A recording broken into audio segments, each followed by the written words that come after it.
The call came during my break at the warehouse. It was my mom, crying with that fake sob I had known since I was a kid, the one she used whenever she needed something. "Son, we need to talk. It's urgent. Can you come to the house after work? My name is Alejandro. I'm 24. And that afternoon, I found out my parents had stolen the only valuable thing I owned, my grandfather Ernesto's watch collection. Grandpa died 2 years ago. He was the one who really raised me while my parents were too busy chasing get-rich-quick schemes. He was an old-school watchmaker, the kind of man who could dismantle a Rolex blindfolded and put it back together better than new. Watches are like people, Alejandro, he used to tell me in his workshop. Each has its own rhythm, its own story. And if you care for them, they'll last forever. When he passed, he left me his personal collection, 12 watches he'd gathered over a lifetime. There weren't many, but each had a story. An Omega Speedmaster he bought when man landed on the moon. A Patek Philippe inherited from his father. A Rolex Submariner gifted by Grandma for their 25th anniversary. My parents, Roberto and Marta, were furious when the lawyer read the will. "All the watches to Alejandro," my dad shouted. "And what about us?" "You got the house," the lawyer reminded them. "Debt-free. Plus, your share of his savings split among the three of you." But for them, it was never enough. It never was. I kept the watches in a bank safe for a year. But 6 months ago, my parents convinced me to bring them home. "It's silly to pay for a safe," my mom said. "We've got one here. It's your inheritance. You should be able to look at it whenever you want." Like an idiot, I believed them. When I arrived at their house that afternoon, they were sitting in the living room with somber faces. Mom kept up the fake tears. Dad stared at the floor. "What happened?" I asked, though deep down I already knew. "Son," my father began, "we had to make a hard decision. The house, we were about to lose it. 3 months behind on the mortgage." "What?" I dropped into a chair. "How could you be 3 months behind? Mom works at the hospital. You have your transport business." "Things have been tough," Mom interrupted. "Dad's business folded. They cut my hours. We didn't want to worry you. What did you do?" The silence froze my blood. "The watches," Dad whispered. "We pawned them. Just temporarily. Once we're back on our feet." I shot to my feet so fast the chair toppled. "You did what?" "We had no choice," Mom shouted back.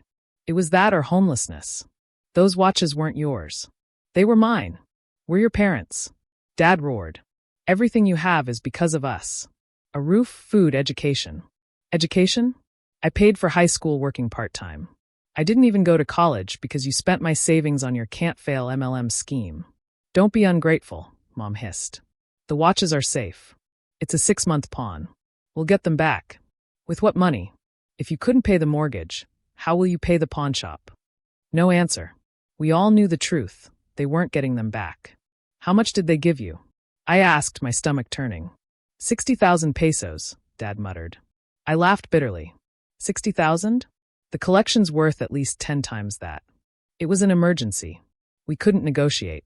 "Show me the paperwork. Mortgage receipts. Everything."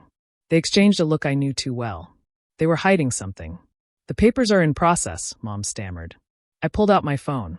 "I'll call the bank. Let's see how far behind you really are." "No." Mom lunged for the phone. "It's not necessary." But I was already dialing. After navigating the automated system and giving my info, the operator told me the mortgage was current. In fact, there was a surplus. I hung up and stared at them. The fake tears were gone. Now there was only guilt. What was the money really for? Silence. What was it for? Credit card debt, Dad finally admitted. And we owed some friends. Debt from what? More silence. I grabbed Mom's iPad from the table. She tried to stop me, but I shoved her hand away. I opened Facebook. And there it was. Photos from 2 weeks ago. My parents in Paris. In Rome. In Barcelona. Luxury hotels, fine dining, private tours. The European vacation they'd always dreamed of. "Son, let us explain," Mom began. "Explain what?" "That you pawned my inheritance to fund a vacation." "It wasn't like that," Dad protested. "The trip was already paid for. We couldn't waste the money." "Paid with what?" "Credit cards." It all clicked. They'd maxed out the cards on their trip, then pawned my watches to pay them off. "You're disgusting," I said, surprised at how calm I sounded. "Grandpa was right about you. Don't speak of that old man." Dad bellowed. "He always despised us. Thought you were better than us." He was right. I headed for the door but stopped. Something felt off. If they'd pawned all the watches, why were they still so nervous? Where are the pawn papers?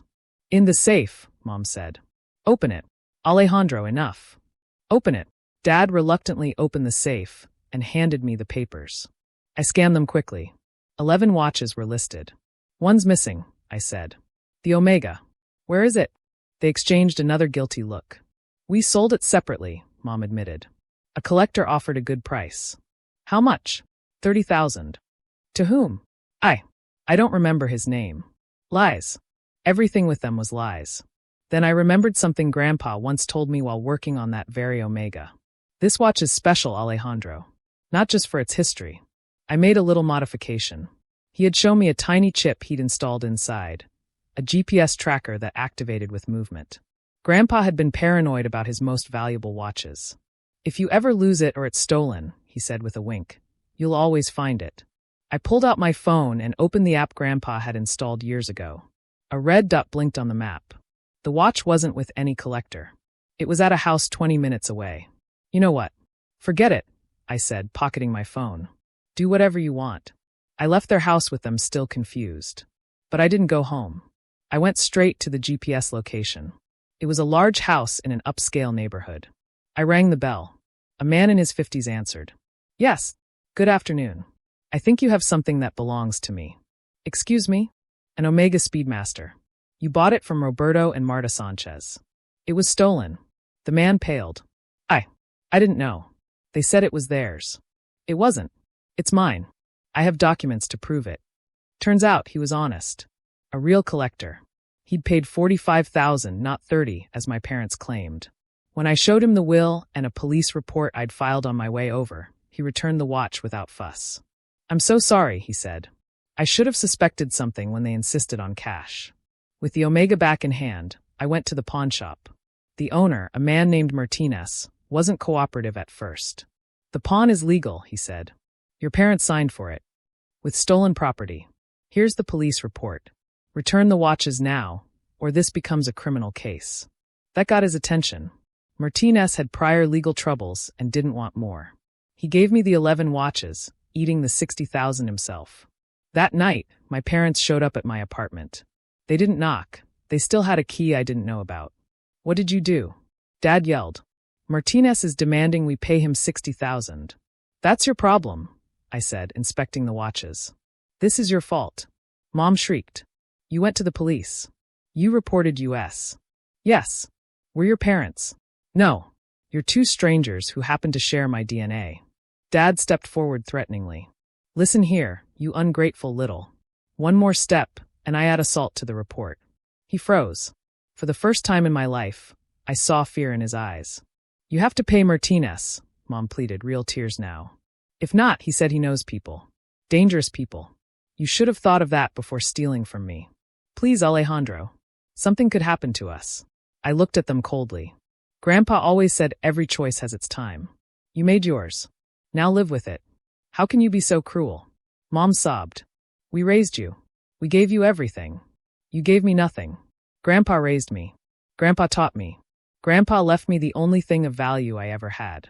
And you tried to take that too. I stood and opened the door. Get out. And leave the key. Alejandro. The key. Or I add trespassing to the report. Dad threw the key on the floor and stormed out. Mom turned back one last time. One day you'll regret this. No, you will. Every day for the rest of your lives. 6 months have passed. My parents had to sell their car and take out a loan to pay Martinez. Now they're 3 months behind on their mortgage, for real this time. I moved to another city. I work at a prestigious watch shop, where the skills Grandpa taught me are valued. The watches are safe now, locked in a real bank vault where no one but me can touch them. Sometimes I look at the Omega, the one with the tracker that saved the entire collection. Grandpa was wise. He knew what my parents were capable of. He protected me, even after death. Watches are like people, he'd said. Each has its own rhythm, its own story. My parents chose their rhythm, deceit and betrayal. I chose mine, justice and preserving the memory of the only real father I ever had.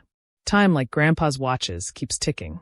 And with each tick, I move further away from the people who gave me life, but tried to steal my soul. Grandpa would be proud.